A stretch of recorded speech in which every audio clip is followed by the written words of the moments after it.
Recording in progress.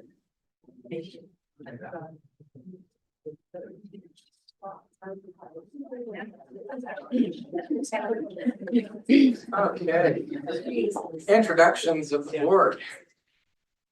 Paula Silverly. Yep, Michael. Robert Lee, and let's move to the camera. Randy Carmody. A very silent Randy Carmen. Sorry about that. Aaron Bear. Agenda revisions? Any? No. Okay. Approval of board minutes for January 14th. Motion to approve is written. Motion's been made and seconded. Any discussion? If not, take a. All those in favor say aye. Aye. I saw aye come out of Randy's. And we have student representative report. Brad.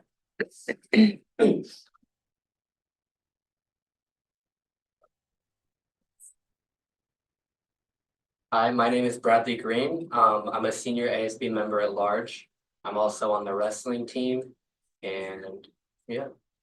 I just want to say thank you for the opportunity to speak here today. We hosted our winter formal on Saturday, the 25th. We sold just under 500 tickets.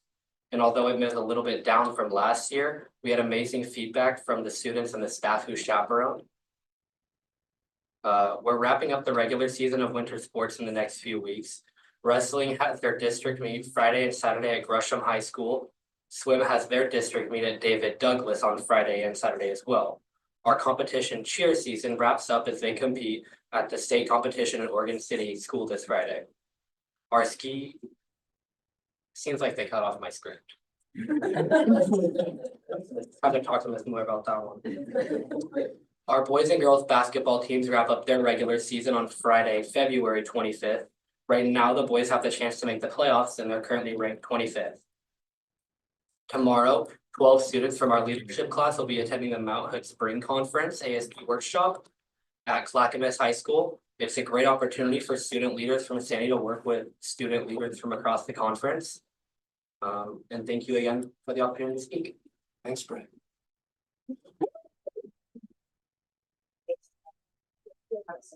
You're welcome. Have a great evening. Hey, Brad. Next up is superintendent's report. Yeah. I would want to thank the Kelso Elementary School staff. They went out of their way to try to ensure that we would have some icy weather last week. And so, if anybody's here from Kelso, no, this is just Kimberly. Thank you, Kimberly, for getting your staff involved there. Hopefully, as you know, we have historically had school closures. We call them snow days. We've called them snow days historically. But it really isn't a matter of snow, it's more of a matter of ice, right? So we have a bunch of different microclimates in our community that makes it extremely difficult. Our transportation department does their very best to make sure that folks stay as safe as possible out there. And a lot of things to take into consideration: bus drivers, student drivers, parent drivers. And so we may have one spot of our community that's hit harder than the other. And some of those spots, for better or worse, most of our buses have to drive through those areas, even if they don't go directly to your school, they still have to commute through those areas. And there's really no way on most of those days to make that happen in a safe fashion. So we do err on the side of caution. I can appreciate the people either are fans of that or not fans of that. I'm going to continue to make decisions that we believe in the best interests of our student safety at large. So I say that because this Thursday, it looks like it could be another weather event.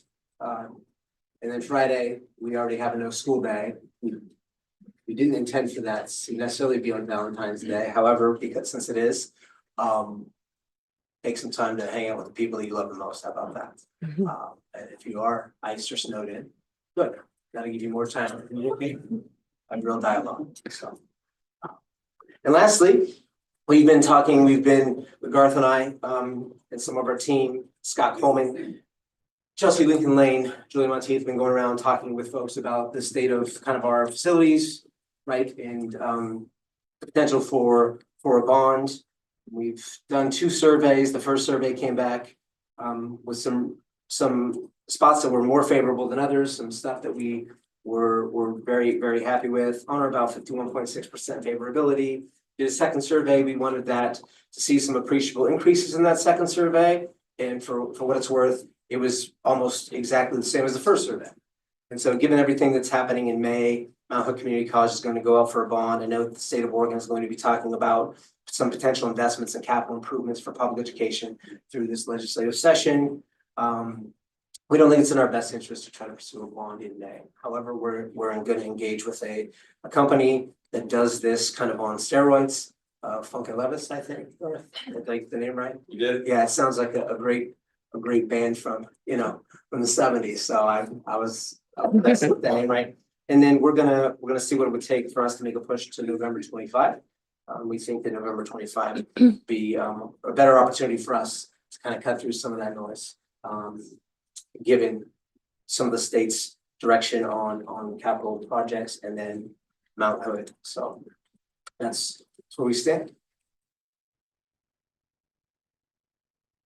Questions?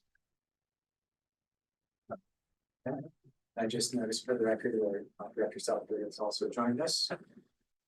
And next on our agenda is citizens agenda, guest speakers. So this is the time where individuals who wish to speak on a topic not listed on the agenda may do so at this point. Each speaker has a 3-minute time limitation. If you wish to speak, complete one of the yellow cards that's located up at the sign-in table. I have 2 that have gotten to me. I'm going to order the ones that were planted. Of course, I'm forgetting my glasses. Carrie, no. Or Gary, I hope I didn't hear it. Okay, thank you. Grant, Even better. if you're old enough, you understand that we're there.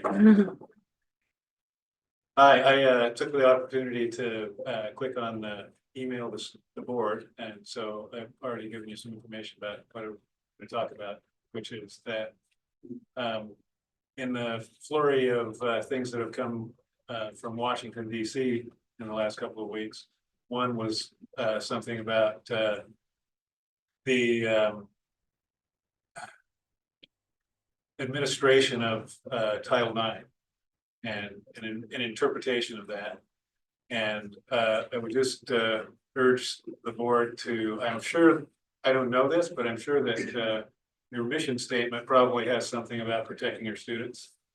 And the one that was this executive order that was issued about Title IX made it sound almost like it was going to be free for all for bullies, because there were certain groups that were listed as not being protected.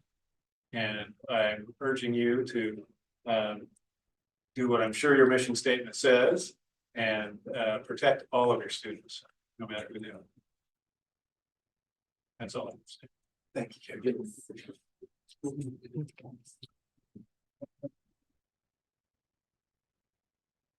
Next on our list is Jessica.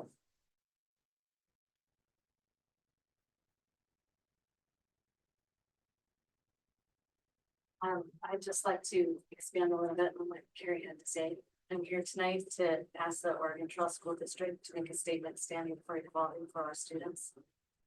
With the recent executive orders, it's more important than ever to be a leader in child safety. The Oregon Department of Education published guidelines in 2023 as a starting point to move towards welcoming and safe, gender-affirming school environments for all students. These guidelines are grounded in the recognition of respect, affirmation, friendship, joy, belonging, and safety every human deserves, including students, staff, and family in this district. Academic success depends on a safe school environment.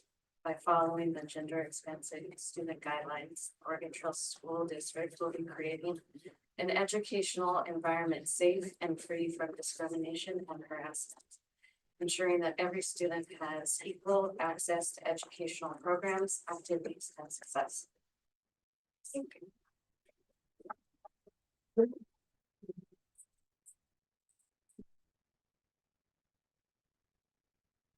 Next up, certified staff update. Do we have any?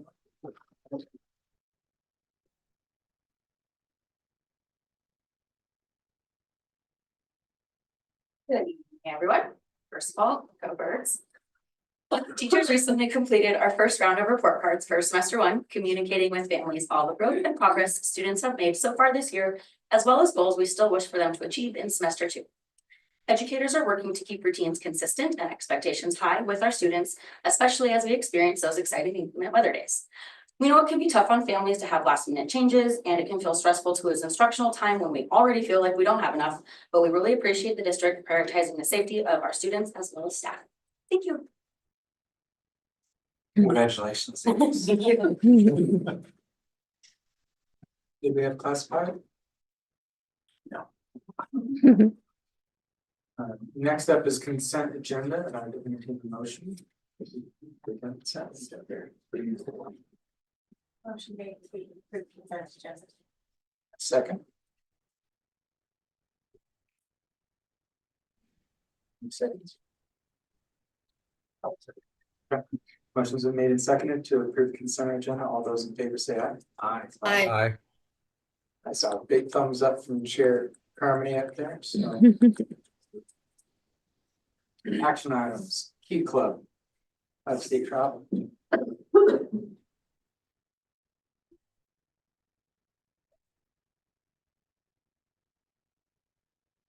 Good evening. I'm here to seek approval for 2 out-of-state travel requests. The first is on behalf of our Key Club. I wish that I was attending both of these places with them because it sounds like a great way to start and end spring break. Key Club is requesting to go to Seattle, Washington for a district-wide conference where they'll be able to participate in leadership activities, meet officers from other Key Clubs, and work with Kiwanis. It's a great opportunity. They will not be missing any school, and it is all self-funded.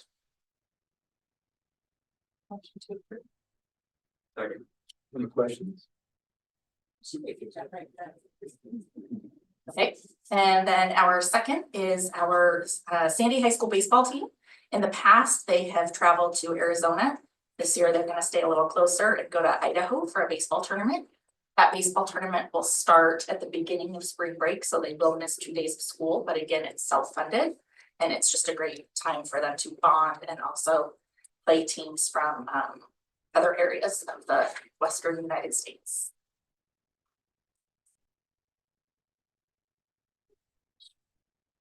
Motion to approve. Okay, we have a motion to approve and second for both Key Club and baseball out of state travel.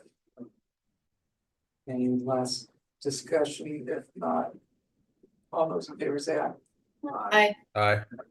It's a 2-3. Fantastic, thank you. Yeah. Okay, 2025 budget committee member appointments.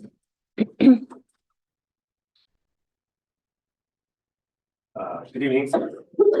So we had a few vacancies on the budget committee. We've had a couple individuals who are currently serving express an interest to continue in another term, Terry Lynch-Sinsky and Jordan Ely. Both of them have an extensive background in school finance and bring a lot of wisdom to the committee. And then in addition to those reapplications, we've had community members, DJ Anderson, which long history as school board member, and community members Bryce Ginther and Greg Chastain also submit applications for the budget committee going forward. So all these individuals certainly meet qualifications, are highly vested in the community, and they have our endorsement for appointment to the committee. We do have staggered terms, and I've kind of on a first come, first serve based on the terms and the assigned some folks. So a couple of them, this would be their first and last term, turn around and reapply, but they're also the newest folks who have expanded to apply. So continuity of the community members is always, very, very helpful for us in our process. So with that, we would entertain that the board would appoint these individuals so they can get them oriented and move on for our new budget committee. Motion to approve as presented.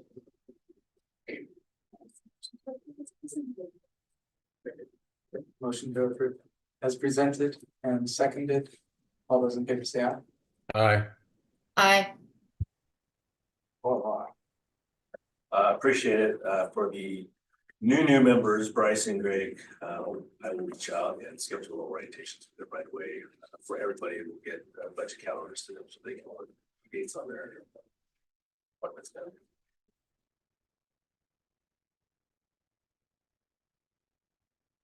yeah, second reads as well. Yeah, so next two things up are updated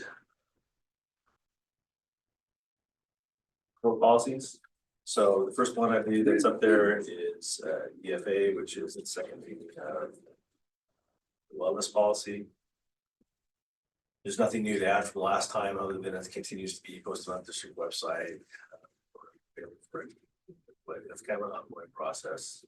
As I said before, we take a slim approach to this, light of all the other curricular needs that we need to address. That's not to have this ancillary requirement from the school lunch program push in on the want tos and have tos. So with that, unless the board has any questions, I'd be happy to entertain them. Otherwise, we'd ask that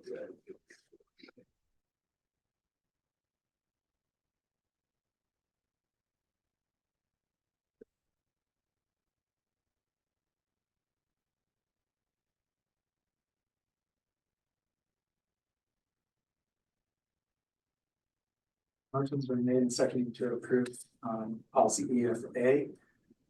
All those in favor say aye. Aye. Aye.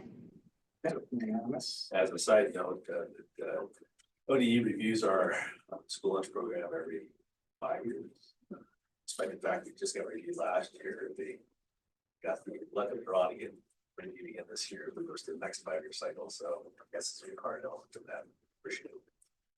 The next policy up there, also in the second reading, is just the petty cash funds. And as I pointed out, it has not been updated since 2003. And obviously inflation is taking its toll on like thousands of petty cash per purchase. So nothing's changed from what is in the policy proposal that we gave you from last time. And if there's any questions, we'd be happy to entertain them. Otherwise, we'd ask that this policy be moved forward as well. Any questions? Any motions? Motion to approve the petty cash. Motion's been made and seconded. Okay. Anyone has comments or questions? If not, all those in favor say aye. Aye. Aye. Appreciate it. Thank you. Thank you. Well, next up is second reading of policy JGAB. Katie. All right, this is the second reading of our restraint exclusion policy. No major changes, kind of the same, not changes to the contents, not just the verbiage. There's not any questions. So that we move forward. Questions? Any motions?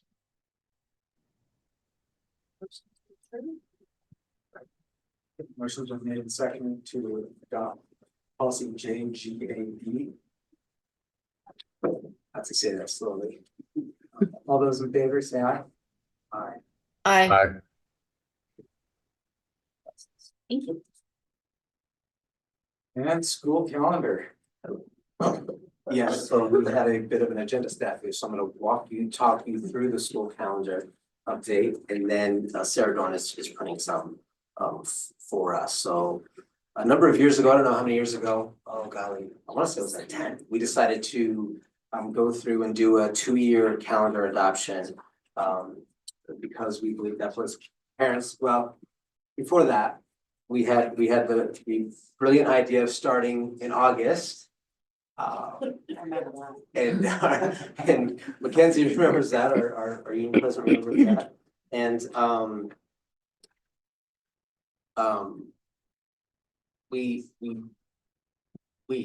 Aaron, didn't take into consideration the impact that might have on all of our folks that show animals at the county fair, the whole summer ag movement, right? And so we did that for 2 years, and I think some people liked it, but there were a number of folks that did not. And so we decided, well, we'll change that, but to create more consistency, let's go ahead and do a 2-year, we'll do a 2-year calendar adoption. And in doing so, I think we went through a number of different scenarios also with our leadership council, because there was some interest in trying to get as many 4-day weeks as possible without having to try to change our contracts substantively, working conditions substantively, will create longer days for students. And that started working, I think, for people. Having 2 years' notice, people could plan vacations easier, more readily. To us is, I guess, Tim, myself, a handful of people here, our calendar does not follow kids. We just show up. And so it didn't matter to us a whole lot when we did or did not. And so we got in the habit of creating calendars, sending them to our union reps, and making sure that on 97% of the fronts, they approved of the calendars, and we would make progress on them from there. So this is no different. The main issue we find is that next year, the school year starts very early, and the year after it starts very, very, very late. So next year it starts on Tuesday, which is the 2nd of September. And so that became a bit of, I think, just in our office, a bit of contention. And then the amount of 4-day weeks we were able to get, I think weeks was like 13 or 14 4-day weeks. And the reason that was important to us is because there was, I think, and we had lots of long conversations, especially coming out of the closure with our union folks and our leadership council, about just some more reprieve from the day-to-day, the ins and outs of public ed. So those longer weekends, I think, were something that our staff really appreciated, and I think our principals really appreciated. Some of them were kind of nodding. Still there, but yes. Still there, but yes. And so that's been what we've tried to attend to. So we can't, but because of the variability in when a school year might start, when those holidays fall, year to year, it's not going to be 14 weeks of 4-day weeks, and then the next year also 14. So sometimes it's 12, sometimes it's 14, and so it varies. So my hope is we get the calendar here for you shortly, but 2025 will start in on the 2nd of September, which is typically kind of early for us, and we'll end on the 18th. That'll be the last teacher workday. When you look at the calendar, what you'll see on the calendars, you'll see some holidays. Those holidays are identified either by the state and or by the federal government. Then you'll see the spring break. The spring break that we put into our calendars is the suggested spring break for the state of Oregon. So most people in the state of Oregon adopt the same spring break. For us, it's usually that third week in March. Some years it's the 4th week in March, depending again on how those dates play out. And then you'll see non-contact contract days. Those are days that we've just expanded our calendar a bit to keep the 191 days that our staff are paid to be in session, and the right amount of contact days for our students. So students in high school need to have a total of 990 hours at a minimum, and that results in on or about for us 173 days for kids in kindergarten through 11th grade. And then in high school, the seniors can be 30 hours short of that, just for kicks. So there's no real rhyme or reason, I mean, there's graduation. Oh yeah, that's fine. We'll make sure we get it on the website as soon as this meeting's over, I promise. We tried to email it to one of our principals to have her print it so we could have it, but I'll make sure Tricia gets on the website right after this. And then in 12th grade, because it's 30 hours, they're on a calendar of about 168 days. Now, some of that's final, some of that's all the celebratory, the good stuff, the fun stuff, the graduation practice, the ceremony, etc. So despite how far we extend it, those are our bookend parameters. We don't want any less than 990 hours. We don't want any less than 173 days, 168 days, and then 191 paid working days, if you will, for our staff. So the way our calendar is built, then everybody K through 8 really does follow a high school calendar. And why that is important is because we typically end up well above 1,030 hours. And then when we have these inclement weather days, we don't build snow days into our calendars any longer, because we do have so many academic hours that we would have to be compromised to the tune of 14, 15 days before it would ever impact us against what's called the Division 22 standard. So Oregon Administrative Rule 581, Division 22 of 581 speaks to all of the time, the maximum time, the minimum time kids can be in school. And the reason it doesn't equate day to day is because the typical school day at best is 5.91 hours of academic time.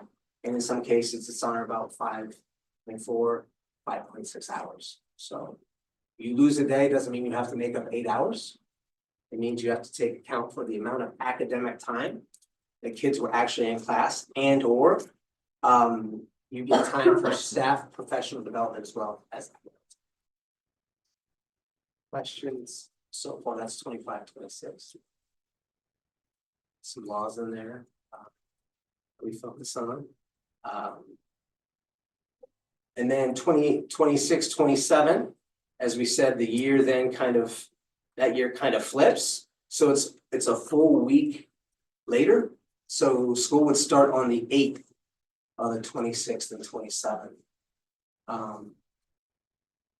We've had talk before about starting it before the holiday, which is what Mr. Bear attempted with the August start. And as we know, that just wasn't something that our community found a lot of value in. And so we stuck with the 8th because that's the first day after that holiday, right? And now, and we've had some conversation with our union about not going to school in June and any days I think that start with the number 2. So we wanted to honor that as well. And so this calendar also ends on the 18th, which gave us the maximum runway to get as many days in as possible to meet those thresholds of 173, 168, 191, and put us in position to be well above the 990 hours of instructional time that our high school students have to have, which then gives us, I don't think I stated, K8 operates on 900 hours. So that's the minimum threshold for K8. So once we meet that 990 hours for the high school, K8 most typically, at least in our district, it would take a rare weather occasion for K8 to not be compliant with Division 22 standards. And I know there are optics that go into missing days, and what that and the impact that has on a student's academics. I would never say it doesn't. It absolutely does. However, against that standard, we're well above it.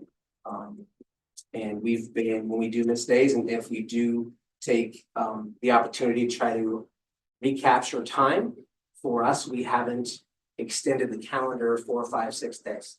So last time I think we missed 15 days. We got some teachers in the room. I think what we did is we recaptured that time by having kids actually in class on Wednesdays. So Wednesdays we didn't do early release.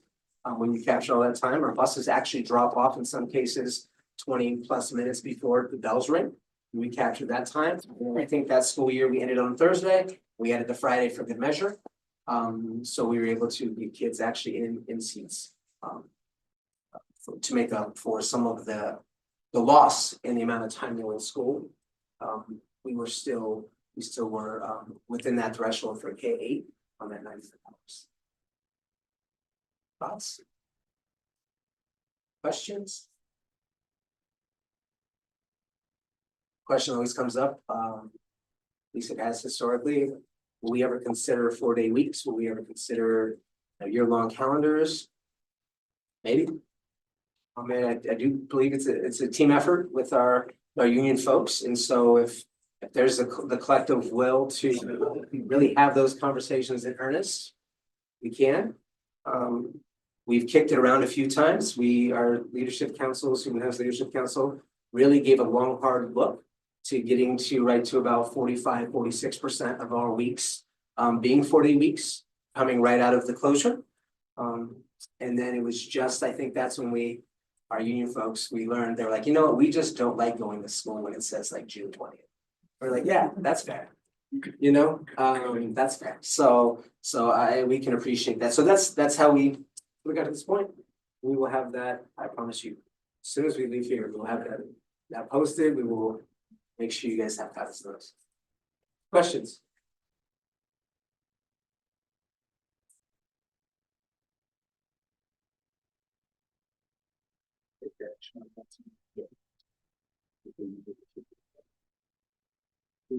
This one, table this until our next meeting, or take a vote now.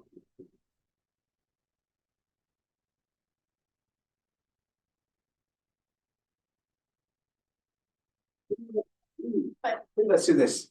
We will make sure you get a copy in your hand, and then we will take action on this at our next meeting.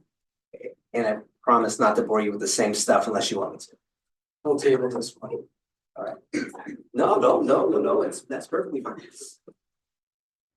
Okay, information discussion items, anything from the board?